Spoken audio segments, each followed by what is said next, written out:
Well, good morning. Hope you've had a fine start to the week, and thank you for joining us for today's edition of Sports Check right here on KBC Channel 1 with me, Richard Munga, where we get to have conversations around sports, all facets of sports really, and we also get to update you on what's coming up, be it business news, any updates, any major updates of the day. Of course, we're going to be keeping you up to date in regards to that.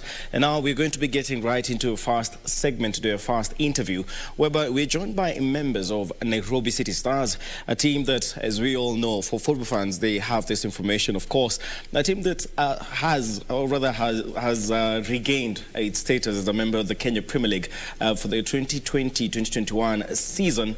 And, well, they're here. We're joined by the CEO, Patrick O'Reilly. Of course, he is a familiar face, to say the least. And we are also joined by Noah Abich, a former player, and, well, he has retired, so he shall be talking about that, and he's getting into, well, football management. He wants to be a coach, really. He's going to be telling us if he wants to, of course, coach Nairobi City Stars, or we are looking at, going to another different direction in regards to that. So of course, gentlemen, thank you very much for joining us, for giving us the time. So maybe let's start with the CEO. You can maybe tell us what it means for you guys, of course, coming back to the Kenya Premier League after, hiatus of 4 years out. Yes, 4 years out. Thanks, Munga, for getting us here. I wish this interview was on Friday last week. Friday, because that was the 30th. We were relegated on the 30th of October, 2016. So the Friday was exactly 4 years since that happened. But then, of course, it was the other side of the emotion. In 2016, it was sadness, a feeling of loss. I wasn't part of the team then, but then just reading about it, talking to the players, because 5 of the players who were relegated on that day, Oliver Maloba, Ezekiel Odera, John Amboko, who's a coach, assistant coach, was a captain. Arthur Museve, who's a trainer. He was playing in that game with Amboko as stoppers. And then, so the team went down. Calvin Masawa, who's our captain, wasn't part of that squad. So talking to them and reminding them that, hey, 4 years ago, you guys got relegated. Of course, they give you that sad part of it, the emotion side of what happened. They were at a loss. They're not sure if the club was going to survive in the second tier, because history has it that when most clubs get relegated, they die out. So they're never sure about their careers. Quite a number of players actually retired. But then it's with happiness that the team got back to where it belongs. And when you talk to them, you can actually feel that, that you know what, City Stars is back to where it belongs. And I think we're still sharing part of that happiness, even up to this point. So for the fans who follow us, I think they're very happy to hear that City Stars got back to the Premier League. It had been very many years. I mean, football moved away from the Hope Center once the team got relegated, because they stopped playing their games there and had to move away, playing their home games in Toyoyo. But now that the team is back, the fans hope that now we'll be back to the Hope Center, where they can now start following us again. Okay. Now, for Noah Beach, of course, a veteran in the game, if I might use that word. And how has it been, of course, playing for City Stars, considering you played for quite some big clubs. You've been at Sofapaka, you've been many clubs, Nzoia, Chemilil, Sony too. But going into a team that was in the, going from the Kenya Premier League to the National Super League, what was that experience like with Nairobi City Stars?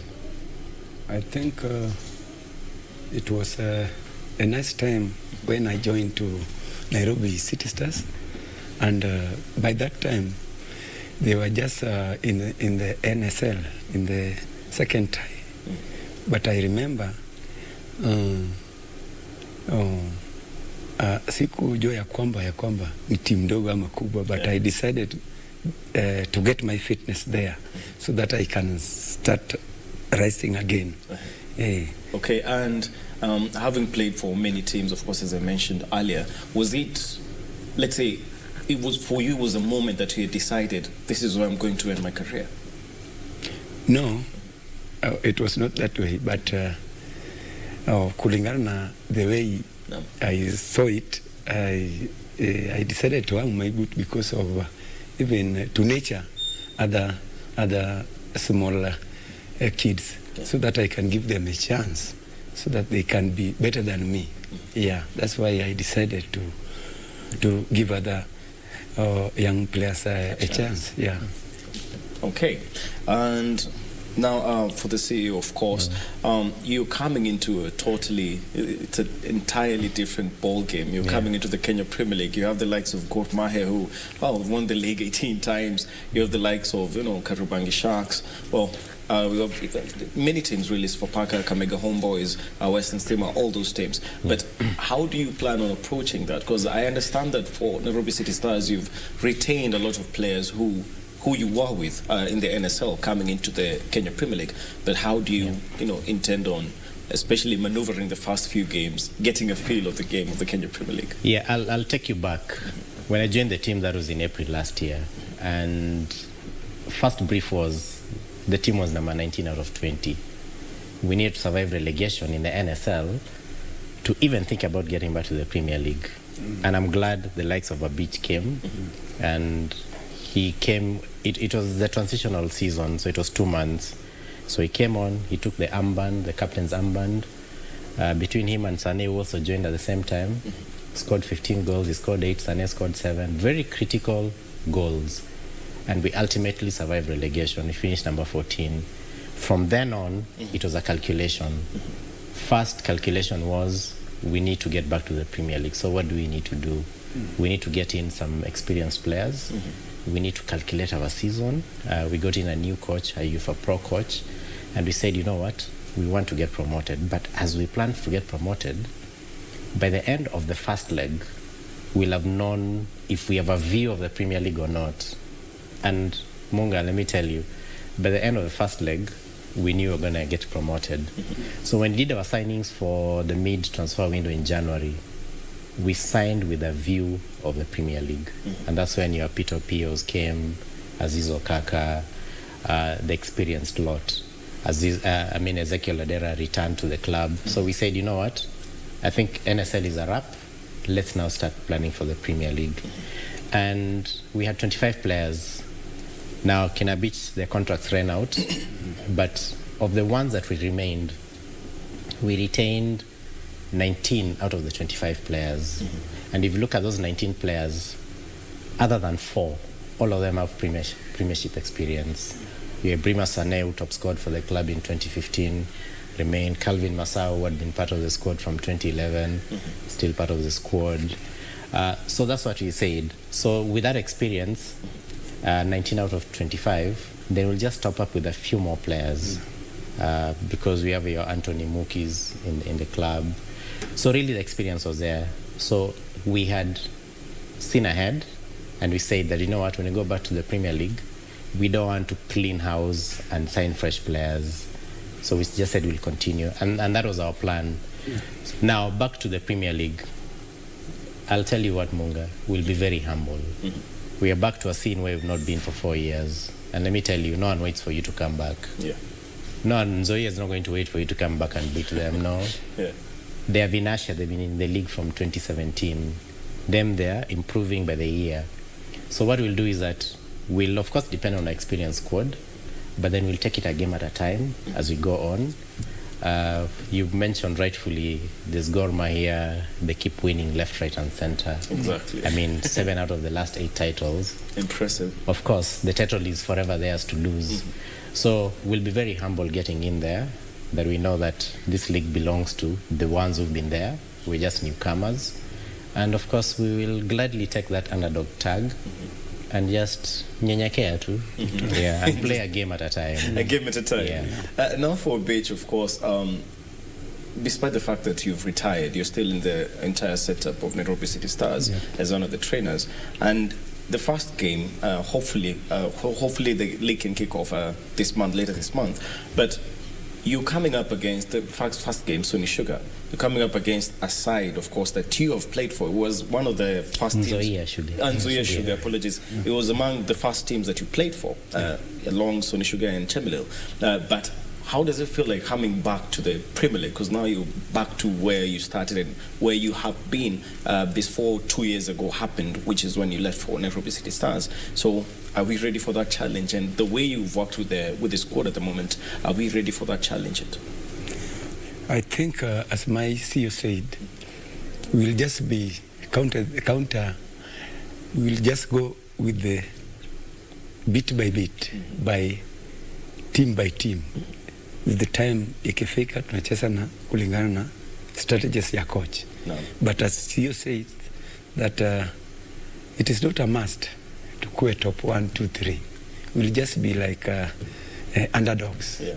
Alafu tuone vile kama tunaweza tunataka kubaki tu kwa ligi so that tujiplan some years coming. Okay. Yeah. Na sasa ambavyo umeamua kuwa mkufunzi sasa. Yep. Lakini nia ni gani? Unapanga kusalia katika kikosi cha Nairobi City Stars kuifunza, ama baadaye ukishapata nafasi nyingine utaondoka?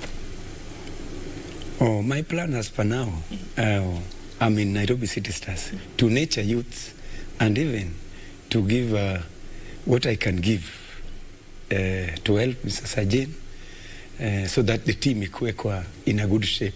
But as per now, I cannot say that naangalia pali in Nairobi City Stars. Okay. Yeah. Now, kwa afisa mkuu, of course. I was just going to add on to what he's saying. Sure. Yeah, I'll just add on to what he's saying. You remember when I said when the team got relegated in 2016, John Amboko was a captain. Yeah. And Arthur Museve, who was playing centre back with him, was part of that squad. Now, years later, Amboko is an assistant coach. Trainer there. Arthur Museve, who is a legend of the club and one of the top scorers of the club, is now a trainer. Now, Abich was our captain in half a season, 2018-19, and then the entire 2019-2020 was a captain. Now he's hung up his boots and we put him on the technical bench. Now, Munga, if you look at the floor, it tells you that we are considering our past players as we move along. So the three of them now are part of the bench. True. And what I like to see as part of the management of the team is that as we go along, we add capacity to our players and our former players. So the ones who can make it to the bench, we bring them onto the bench. What I like to see is that in years to come, is that the City Stars bench is made of former players of the team. Yeah. They're the ones who are taking up their honors. Of course, Munga, we have a squad of about 29 right now. We cannot take everyone once they retire. I mean, how big a bench can you have? So the ones who can fit in will fit in. The ones who can't fit in, we like to add their capacity so that wherever else that they go to, they can be of value to the clubs, be it in the Mtaa or even in the NSL or wherever it is. Okay. That's our progression plan as City Stars. Okay. So I'm glad that he took over that job. He is learning under Sanjina Lagic, who's our head coach. As you heard me saying, he's a UEFA Pro coach. So he has a lot of things to learn from him. So the honor is now on him to take in as much as he can for as long as the coach is there, so that in future he can also impart the same skills to upcoming players. Okay, That's true. Now, as you've mentioned, because actually that was going to be my next point. Did I cut you short? Yeah, the likes of Museve. And, Yes. And it has become not really a habit, but is it a sense of community that Nairobi City Stars has created within the players, within the members, the players and the fans, that makes them want to stay there? Because we've had in recent days also some players actually who left actually come back to City Stars. Because is it a sense of that community feeling that makes them get back, or is it? You know, as we all know, sportsmen, if you get a better chance elsewhere, you go. Yeah, you go. You know what I'll tell you, Munga. You see, like when you invited me here today, the moment I get to the gate, the Askari says hi to me. Why? It's because I used to be here many years back. I mean, in fact, this is where I started my analysis. KBC, by the way, it's the first time I ever sat in front of the screens to analyze Kenyan football. And now so I thank KBC for that. So you see, when I walk in, now I see. Now you see, when I walk in all the way to this studio, I say hi to so many people because I feel like I'm at home. True. So for City Stars, the environment is similar. That once you're part of City Stars, and you'll find that it should be very hard for a beach to go to Sofapaka as much as he played there, because now City Stars has become his home. This is where he feels warm. It's an environment where he can articulate himself. And so that's why you find that when players move around, you want to come back to where it all began. So we have a lot of that. Odera is a good example. He was in the team when he got relegated in 2016. He was there part of 2017. Then he went to FC. He went around, but when the opportunity knocked, this is where he came back. And it was so easy to take him back because he had a good history with the team. So you're like, oh, there is here. Is he okay? Yeah, let's take him back. So it becomes that family. Bagaya is another good example. He will always leave, but he always comes back, you see, because City Stars is home for him. Is where he's very comfortable. The fans know him. He knows the environment too well. It's very inviting. Yeah. Sure. Now for a bit, of course, now switching from being a player to a coach. You see, we've not had many cases, especially it's a new trend that's been happening here in Kenya, obviously not abroad, whereby, because normally we've had cases whereby when players retire, they just fall off the grid, if you're being quite honest. But can you say with certainty that more players should try, once they retire, there are other chances besides, just retiring and getting into other business? There are other ways of, do you think there are other ways of course, supporting football, the development of football in the country without necessarily, being only a coach, because there are other chances? Do you think that's viable? I think it is not a must for other players if you retire to be a coach. Other players can even start their academies, for example, so that they can help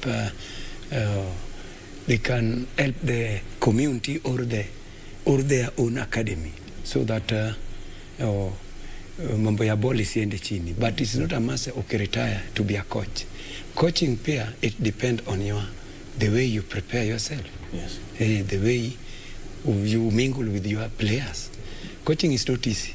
Even Sajin, for example, our head coach Sajin has 30 people, and you want to make a first 11. Hakuna kukua coach. It's not easy. Nimekuwa hapo kidogo for some 3 weeks, 4 weeks. Kila mtu anataka kucheza. But it depends on your capability plus your commitment with the team. Because for example, kama Nairobi City Stars, we have 29 players. We need 11 ndio waanze kucheza. It's not easy for Sajin or any coach in Kenya, even in national team. It will not be easy for Ghost Mulee achague first 11 because wachezaji wako wengi and they are good. Now you are just like a parent. Like it's more like in your house. Kwa nyumba yako vile. It's not easy. So it is something that it need volunteer plus your art. Okay, sorry. Oh, sure, you can add on to that. I can just add on to that. Yeah, sure.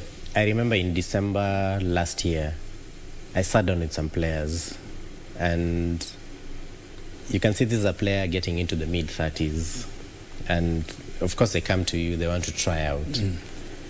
And I sat down with a few of them and I told them, okay, at that age, I mean, there's nothing wrong with playing at that age, honestly. There's nothing wrong. But then I was like, don't you suppose there are other things you can do within the same football space rather than playing? I mean, a bitch is hanging his boots, but trust me, he could play for another 2-3 years. But he didn't want to do that. Why? Because if you look at City Stars, you've got players who are 16, 17, 18, 19. Does he want to play ahead of them? He's going to deny them a chance. True. So he wants them to play. See, so that's why he stepped aside to become their mentor. There's so many things you can do in football. I, for example, never played the game. I became a writer, I became a pundit, and I'm a part of management. But as a player, it means you've got a lot more information about the game. One, and I'll tell you, I've gone to watch some games, and then you wonder, how does this coach have such a striker? Because this guy can just score. So you see, a bitch can actually go and plug himself to a team and call himself a team scout and tell that coach, you know what, hapa una striker, lakini kuna striker nimeona Homa Bay, wacha nikuletee. So you can stop playing, but do so many other valuable things within the football space. You can become a team scout. You can go to a team and become the analyzer, because when a coach is pressured, you don't see so many things, especially mistakes from your players. You can become a game analyst in a team. You can become a coach. You can become a trainer. I mean, Arthur is a trainer. So he trains our guys. So he can become that. You can become an administrator, you can become a TM, you can become a keeper trainer. True. So there are so many things. Munga, hey, a former player can sit here and become an analyst. True. And do some of these interviews. So there's so many things that you can do. I love statistics. You can become a team statistician to go and pick all the records. When there's a yellow card, you note it down, and you can come up with a database. So there's so many things that footballers, once they choose to retire, that they can do within the same football space. True. And be of great value. And when I talk to some players, that's what I tell them. Really?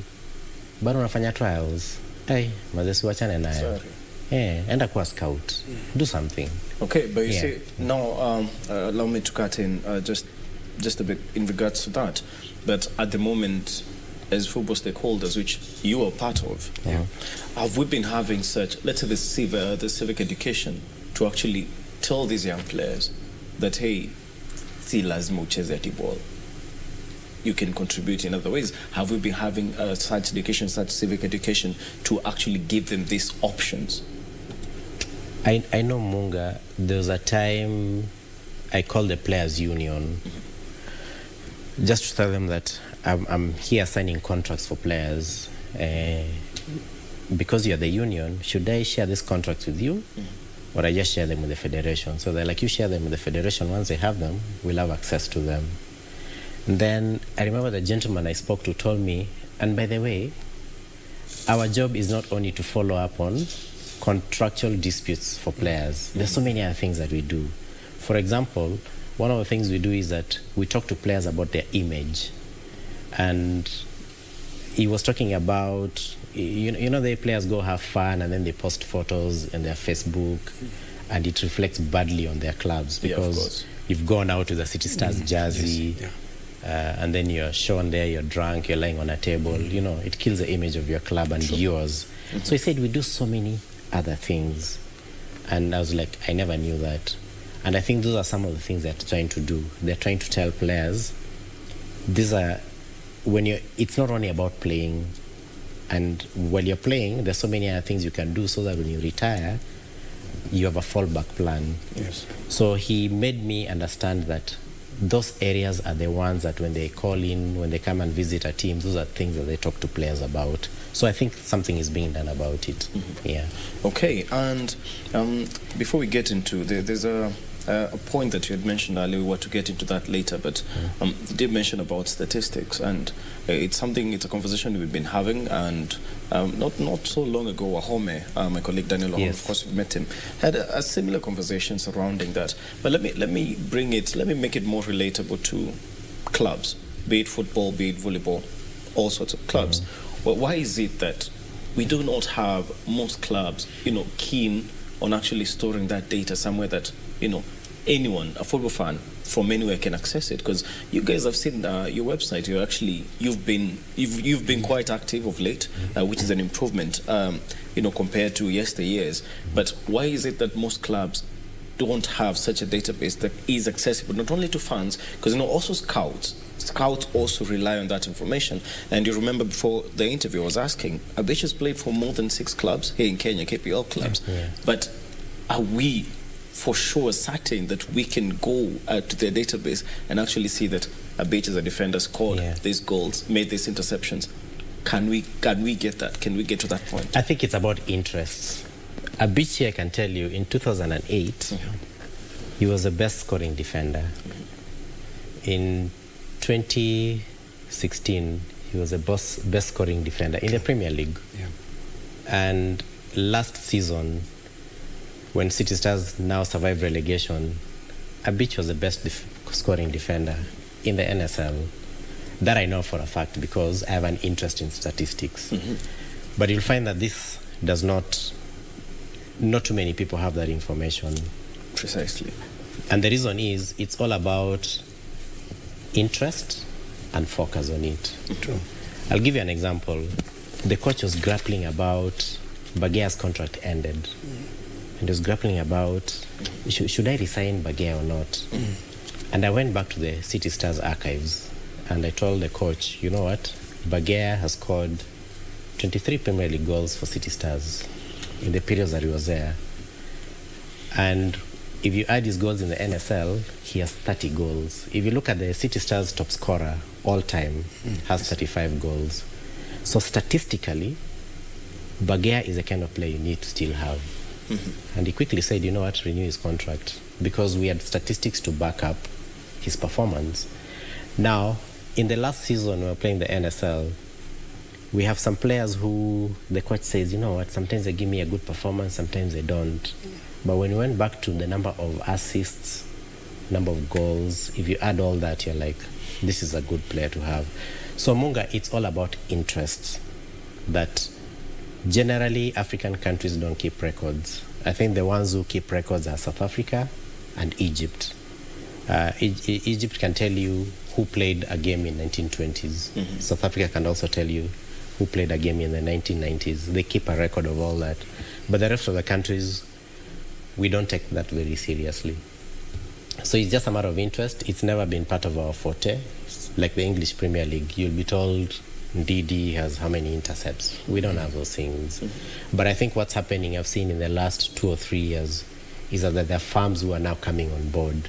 And what they're doing is that they're recording games, and there's a software. Yes. So you no longer have to do it manually. There's a software that just tells you a beach had 5 free kicks, scored 3, or 3 of them were assists, someone scored out of that. So I think that is changing. I think that space is slowly changing. So it's just a matter of time that we'll have those statistics you're talking about. Okay. Yeah. Now let's get back to the pitch. Of course, that was a lot of CEO lingo. Let's get back on the pitch. As I mentioned, the season is about to start, hopefully. And we were going through something. We still are, of course. We're in the middle of a pandemic, coronavirus pandemic. But players have not been, for the last few months, they've not had enough, let's say, enough practice sessions to actually, for us to say they're actually ready to, get into competitive matches, fixtures. But according to you, as a former player and someone who has interacted with them as a player and now as a trainer, do you think the boys are ready for the upcoming games? And do you think, because it not only affects Nairobi City Stars, basically all clubs in the country, because sports were put on hold, but do you think when it comes to fitness, are players ready to embark on the new season? I think, as per now, the way I can assess other team plus my team, City Stars, our team, I think we are ready to go. Tukianza kitu kama tarehe 28th, we are ready to go. Tuone pale tutafika, lakini guys are okay as per now. Yeah. Even the fitness level. The fitness level, not so much, but they can start. They can start. Good enough for start. Because it affects all teams, not citizens alone. Exactly. Yeah. And for the management bit, considering all that, are you guys afraid? Because you guys have 29 players. That's actually, it's compared to many clubs, it's actually quite impressive, we're being honest. But then again, are you afraid that you'll have a lot of, let's say, injury concerns heading into, not necessarily now, because they can start playing, as a bit said, they're, ready. Yeah. Not only City Stars, but all the teams in the Kenya Premier League. And do you know why a bit says they're ready? Let me tell you, Munga. There's the fear for the pandemic, and there's all these caution, and of course there's over-caution. Sometimes they're just being over-cautious about it. Why am I saying that? I have gone to the Mtaani. I won't name where. But I can tell you that Saturday I went to some pitch. Not about now. We're talking about 3 months, 4 months ago. At the height of Corona and the lockdown. And the crowd that was there was no less than 1,500. No one with a mask. No social distance. Those things don't exist in some places. And what that means is players have been playing. So there may be no Premier League, there may be no NSL, but the same lot of players who play for those clubs, including City Stars, You go there and you're like, hey, I think I know this one. Hiya, this is my player. Uko in Mtani playing some tournament. Yeah. So players have been playing along the way. That's why Abich is saying they're ready. Of course, you always have this bunch of very lazy players. They're like, government, I just send my kids, so wacha tulale. So now a guy shows up with a pot, he's unfit. You tell him to do some blip test, and the guy has muscle strain. So you have a bit of that. Those are the ones who will struggle. But your majority have been playing games in the Mta, Saturday, Sunday. Play in the morning here, you go to another which pitch, there's a prize money of 5,000 you're playing. True. Sunday again you're playing. So players, majority, and I tell you 80 to 90% have been playing since the days of when there's a bit of opening. They've been playing, yeah. But now again, do we as KPL clubs and even other clubs in other tiers, levels of football in the country, do you have the capacity? Because as we embark on sports, you do remember there are guidelines and protocols that were issued by the Ministry of Health as well as the Ministry of Sports. Have we started observing those protocols to a point that even now, as teams get ready, as they're training and whatnot, are they getting tested and whatnot after after a certain period of time? Because as we all know, different players live in different areas. Places, yes. And as you mentioned, there are some places where most people are not actually taking the pandemic seriously, which is sad, but it's true, it's the reality. Yeah. So how often, as a club, as Nairobi City Stars, and as well as other clubs in the country, how often are the players getting tested, considering they have embarked on training? I'll tell you, it didn't happen. Maybe for the national team, like Kenya playing Zambia, of course, they were tested. The stadium was sanitized and all that. Even their opponents were tested. The under 20, I've seen them in camp. They've been tested because some of our players are also there. But then for the average lot, I'll tell you the precaution that clubs are taking, including City Stars, is that for every training session, we have a thermogun. So every player comes in, we take your temperature. And as a club, we've said, if your temperature is beyond 37, you go home. And then we'll monitor you from home.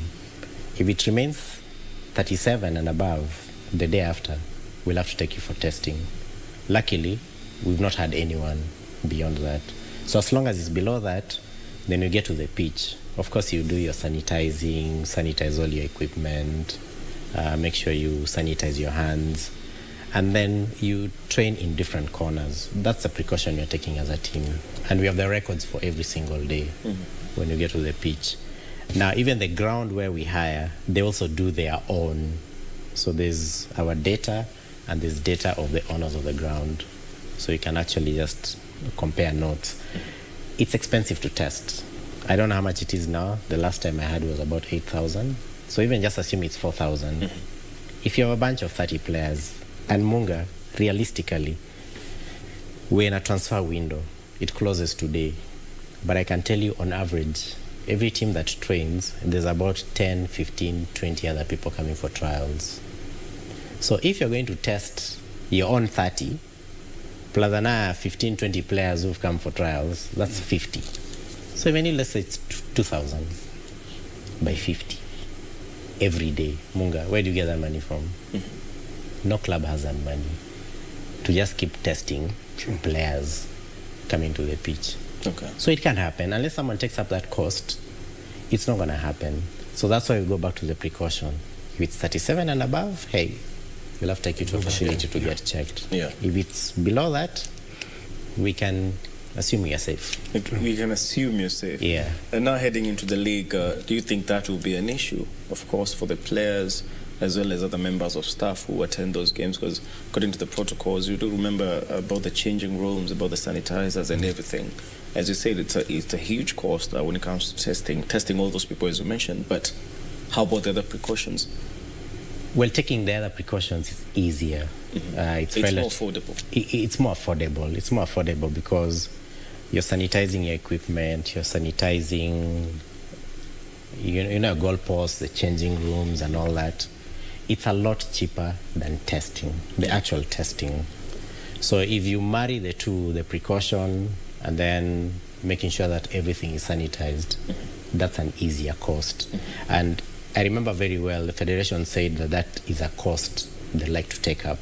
They like to see the sport being played, and they'll take up part of that cost of helping to sanitize, especially the stadia where the games will be played. Okay. Yeah.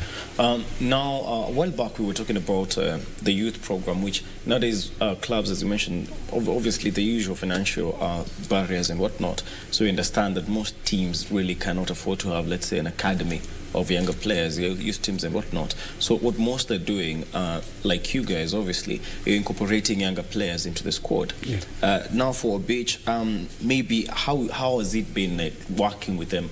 Is it, because I'm trying to imagine this scenario, you used to play with them, Yeah.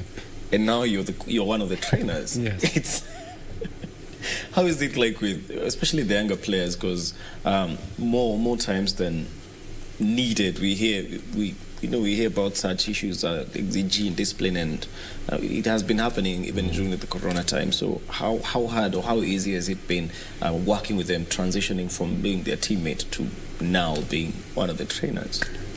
I think the boys, all the young talent I have in City Stars, they are doing good, and it is easy.